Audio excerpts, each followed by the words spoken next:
जो प्रधानमंत्री विदेशों में जाकर ये कहता है मैं बुद्ध भूमि से आया हूं, मैंने तुमको बुद्ध दिया है, मैं उस प्रधानमंत्री से जानना चाहता हूं कि वह प्रधानमंत्री इस भारत की बुद्ध भूमि को राम जन्मभूमि किस आधार पर बनाना चाहता है या राम का मंदिर किस आधार पर बनाना चाहता है। राम जन्मभूमि में जितने भी अब अवशेष निकल रहे हैं वह सारे के सारे बौद्धों के अवशेष निकल रहे हैं। तब मेरा प्रश्न ये है कि राम की जन्मभूमि में राम के अवशेष क्यों नहीं, और जब राम के अवशेष नहीं हैं तो उसको बौद्ध नगरी मानने से इस देश को क्या ऐतराज है। साल से मैं ये कहता रहा हूँ कि राम कभी भी अयोध्या में पैदा नहीं हुए, लेकिन यहाँ एक समझने की चीज़ है कि भारत में बौद्धों का जनमत नहीं है और जो लोग आवाज़ उठाते हैं वो अबौद्ध हैं। इसलिए मैं एक बात ये कह सकता हूँ कि हिंदूकरण की जो नीति है आरएसएस की, वो ये कहती है कि आप माने या ना माने लेकिन हम मानते हैं कि आप हिंदू हैं।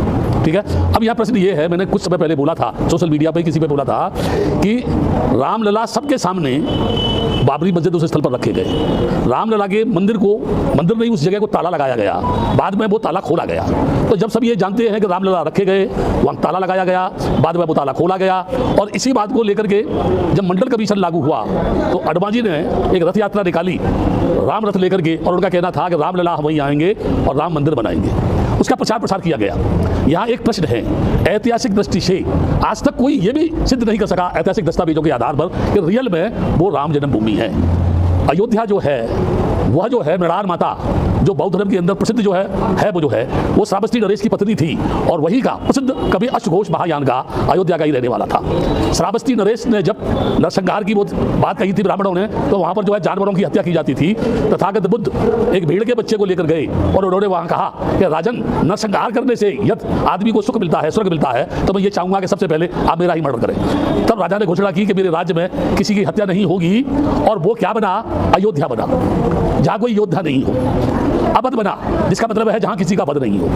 वास्तविक दृष्टि से देखा जाए तो राम की जन्मभूमि थाईलैंड में है, सारी दुनिया ये जानती है। लेकिन ये चीज़ एक बहुत महत्वपूर्ण बता रहा हूं, जो पुष्पमित्र शुंग भिक्षुओं का कत्ल करने के बाद, राजा बृहदत्त जो बौद्धों का अंतिम राजा था, उसकी हत्या करने के बाद एड़ी चोटी का जोर ब्राह्मणों ने लगाया इस भारत की धरती पर हिंदू गणराज्य स्थापित करने के लिए, फिर से ब्राह्मणी संस्कृति को थोपने के लिए। लेकिन 2,500-3 हजार वर्ष होने के बावजूद भी पूर्ण रूपेण वो जो सफल नहीं हो सके। 84,000 बुद्ध विहारों को तोड़ा गया, नालंदा विश्वविद्यालय तोड़ा गया, तमाम चीज़ें जो ध्वस्त किया गया, और आज भी यानी पूरे देश का अगर सर्वे किया जाए तो जहाँ जहाँ बौद्धों के अवशेष है वहाँ वहाँ कोई न कोई हिंदू संस्कृति का, ब्राह्मणी संस्कृति का कोई ना कोई प्रतीक मिलेगा। तब प्रश्न ये पैदा होता है, बौद्धों के अवशेष स्थल पर ये हिंदू प्रतीक कैसे पहुंचा? इसका मतलब ये है जानबूझकर उसको स्थापित किया गया और इसको विवाद का एक केंद्र बनाया गया। मैं एग्जाम्पल देता हूं, भद्रावती की लेनी हो, बुद्ध लेनी, वहां बताते हैं 5 पांडव है। नासिक में जाएंगे जहां वो बुद्ध लेनी है, वहां बताते हैं ये पांडव लेनी है। बुद्ध के आगे महाबोधि विहार में जाएंगे, जब टेंपल में घुसेंगे तो लेफ्ट साइड में भगवान बुद्ध की 5 मूर्तियां हैं, कहते हैं ये 5 पांडव है। मेरी समझ में ये नहीं आता कि भद्रावती हो, नासिक हो या बोध गया हो, हर जगह 5 पांडव गए थे जो है, जिनके बाद मौजूद मिलते हैं। एक प्रश्न और ज्यादा महत्वपूर्ण बता रहा हूं मैं, अदालत ने कोई टिप्पणी की, मैं ये नहीं कह रहा कि अदालत ने फैसला क्या दिया, मेरा उससे कोई लेना देना नहीं है, वो अदालत का काम है। लेकिन मैं स्वतंत्र भारत की धरती पर रहता हूं, मुझे मेरी बात कहने का हक है, और वो हक ये है कि जिन अदालतों के जजों ने ये कहा था कि यहाँ फैसले भावनाओं पर नहीं दस्तावेजों के आधार पर होता है, और वही वो फैसला भावनाओं के आधार पर हुआ, ये मेरी समझ में नहीं आ रहा है। ये उनके उच्चतम अदालत के जजों का फैसला है, उनका सोच है, उनका विचार है, किस दृष्टि से, किस कानून की दृष्टि से उन्होंने फैसला किया, ये वही लोग इसकी सही बात कह सकते हैं। मैं तो इस संबंध में कुछ जानता नहीं, लेकिन एक बात जरूर कह रहा हूँ, राम जन्मभूमि में जितने भी अब अवशेष निकल रहे हैं वह सारे के सारे बौद्धों के अवशेष निकल रहे हैं। तब मेरा प्रश्न ये है कि राम की जन्मभूमि में राम के अवशेष क्यों नहीं, और जब राम के अवशेष नहीं हैं तो उसको बौद्ध नगरी मानने से इस देश को क्या ऐतराज है। बल्कि मैं ये कहूँगा कि जो प्रधानमंत्री विदेशों में जाकर ये कहता है मैं बुद्ध भूमि से आया हूँ, मैंने तुमको बुद्ध दिया है, मैं उस प्रधानमंत्री से जानना चाहता हूँ कि वह प्रधानमंत्री इस भारत की बुद्ध भूमि को राम जन्मभूमि किस आधार पर बनाना चाहता है या राम का मंदिर किस आधार पर बनाना चाहता है। ये एक प्रश्न, विचारणीय प्रश्न है। ये पूरे देश में लॉकडाउन है, मंदिर बंद है, मस्जिद बंद है, गिरजा बंद है, गुरुद्वारे बंद है, सब जगह ताला लगा हुआ है, यानी भगवान को मंदिर में भी ताला लगा है। और हमारे देश के 33 करोड़ देवता, इस सृष्टि का मालिक भगवान स्वयंभू जो है चुप है, मौन है। तो मैं समझता हूँ कोरोना वायरस से कहीं वो भी भयभीत तो नहीं है। अगर वो भयभीत है तो मैं कैसे उसको मानूंगा वो भगवान है। दूसरा प्रश्न मेरा ये है, क्या अदालत में कभी भी रामलला हाजिर हुए? क्या रामलला के नाम से वारंट इशू किया गया? क्या रामलला को नोटिस दिया गया? यदि ऐसा नहीं है तो ये किस तरीके के आधार पर उनको वहाँ यानी वो विराजमान हो गए?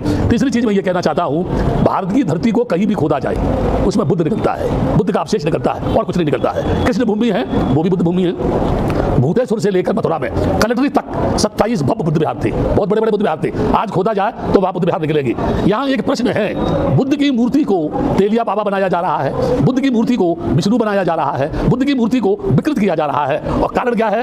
हमारे देश का भिक्षु नपुंसक है, हमारे देश का भिक्षु जो है डरपोक है, भयभीत है, क्योंकि उसमें नैतिकता की ताकत नहीं है, उसके अंदर चरित्र नहीं है, उसमें सत्य के प्रति जूझने की हिम्मत नहीं है, वो मौत से डरता है। बुद्ध ने कहा जिसने मौत का साक्षात्कार कर लिया वो जिंदगी में भयमुक्त हो गया, अब उसके सामने कोई भी भय उत्पन्न नहीं कर सकता है। मैं ये कह रहा हूं, एड़ी चोटी का जोर लगा करके हमारे देश का पूरा हिंदू समाज जहर उगल रहा है बेलगाम घोड़ों की तरह से। वो सड़क की अनैतिकता पर दौड़ रहा है, धर्म को अधर्म कह रहा है, भिक्षुओं को गालियां दे रहा है। वो रामदेव जो एक बहुत बड़ा व्यापारी है वो उपदेश दे रहा है, जिनको ये पता नहीं कि योग की परिभाषा क्या है।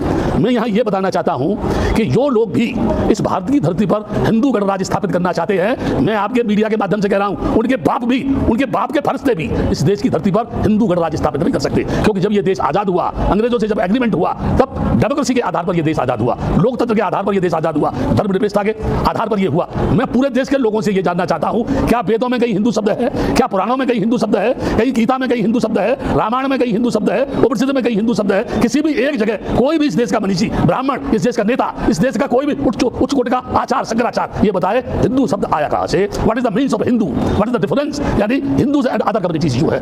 मैं ये बताना चाहता हूं, केवल डॉक्टर अंबेडकर के संविधान को ये सीधा सीधा नहीं बदल सकते, क्योंकि उस समय इनके पास कोई अंबेडकर नहीं था जो भारतीय संविधान की रचना करता। इस समय भी इनके पास कोई ऐसा मनीषी नहीं है जो संविधान को बदल दे। इसलिए ये राम मंदिर जो है, ये राम मंदिर के माध्यम से हिंदू गणराज्य लाने की कोशिश कर रहे हैं, लेकिन ये भूल गए जब 60 वर्ष की कांग्रेस सड़क पर आ सकती है तो इनके फरिश्तों को भी सड़क पर भीख मांगने से कोई रोक नहीं पाएगा। मैं यहाँ एक बात कहना चाहता हूँ, बड़े बड़े शहंशाह, बड़े बड़े सूफी, यानी हजरत आदम नबी से नीचे जमी के चल बसे, फिर नूह किस्ती बार बल्ला यार वो भी चल बसे, जिनका जमी पे था लश्कर व फौजो सिया, दिल के अरमा दिल में रहे यार वो भी चल बसे। आज हम उनके चलने का करते हैं भैया, लोग कल हमसे कहेंगे यार वो भी चल बसे। बड़े बड़े राजा महाराजा, औरंगजेब हुआ या अन्य राजा हुए जो तलवार के बूते पर शासन करना चाहते थे, सिकंदर हो या कोई और हो, मर गए, जमीन पर दफन हो गए, उनकी भी कामना पूरी नहीं हुई। तो ये आरएसएस के लोग, ये बजरंग दल के लोग, ये शिवसेना के लोग और चंद ये इस समय नकाबपोश जो नेता है जो पूरे देश को बेचना चाहते हैं, रेल बेच रहे हैं, ये जो है बैंकों को बेचना चाहते हैं, हवाई अड्डों को इन्होंने बेच दिया, ये सारे मुल्क को बेच करके जब बेच देंगे तो ये व्हाट विल बी,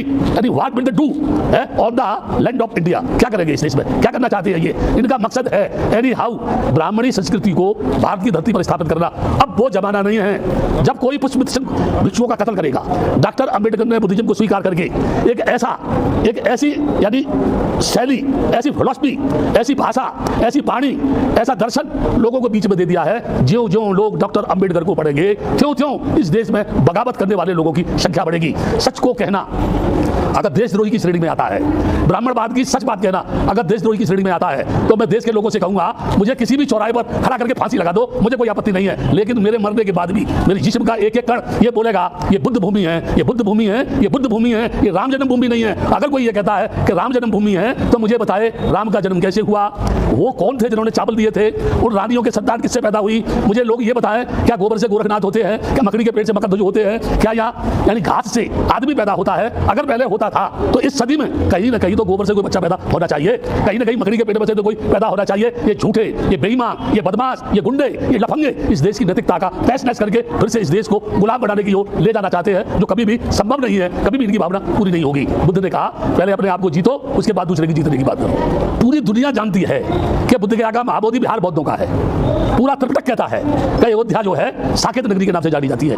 ये कह रहे हैं ये राम मंदिर है, और कह नहीं रहे हैं उन्होंने उस जगह बाबरी मस्जिद को तोड़ करके राम मंदिर बनाने की शुरुआत कर दी। यहाँ एक प्रश्न है, जब वहां बाबरी मस्जिद थी नहीं तो आपने मुसलमानों को 5 एकड़ जमीन देने की घोषणा क्यों की? क्या आप उनको खुश करना चाहते हैं? और फिर ये अभी रक्षाबंधन आ रहा है, उसके साथ साथ ईद आ रही है, और ये 27 से फिर यानी 1-5 तारीख तक लॉकडाउन करेंगे।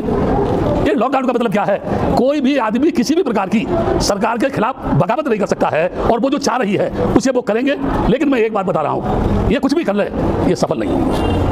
मंदिर बना ले, ठीक है ना, मंदिर बना ले। ये अभी भी किसी ने कहा, मैं कह रहा हूं इस बात को, जितने भी मंदिर हैं भारत की धरती पर, अगर उनके पुजारियों को वेतन के अलावा जो भी फंड है वहां, अगर पूरा फंड ये सरकार ले ले तो 130 करोड़ लोगों की समस्या का समाधान हो सकता है। लेकिन ये ऐसा नहीं करेंगे, क्योंकि मंदिर के नाम पर तो भड़काते हैं। ये मजहब के नाम पे तो लड़ाते हैं ना, इसलिए ये नहीं चाहेंगे। आप मुझे बता दीजिए, जिस भगवान को कभी देखा नहीं, जिस भगवान से कभी बातचीत नहीं हुई, जो भगवान कभी आया नहीं, जिस भगवान को पूर्वजों ने नहीं देखा, लोगों के बाप दादों ने नहीं देखा, और ये कह रहे हैं कि वो है, कहाँ है, किस जगह है। और फिर अंत में कहता हूँ, जब आदमी ही दुनिया में नहीं रहेगा तो फिर भगवान को मानेगा कौन, इन मंदिरों में जाएगा कौन, इनकी पूजा कौन करेगा, इनको चढ़ावा कौन देगा। तो आवश्यकता मंदिर बनाने की नहीं, आवश्यकता आदमी के जीवन को बनाने की है, आदमी के जीवन को सुखी बनाने की है, लोगों को अच्छी शिक्षा देने की है, लोगों को अच्छी टेक्निकल एजुकेशन देने की है, लोगों की बेरोजगारी की समस्या हल करने की है, लोगों को नौकरी देने की है, नारी को पढ़ाने की, आगे बढ़ाने की है, उसकी नैतिक यानी शिक्षा के माध्यम से उसके चरित्र का निर्माण करने की है। तब जाकर के इस देश का भला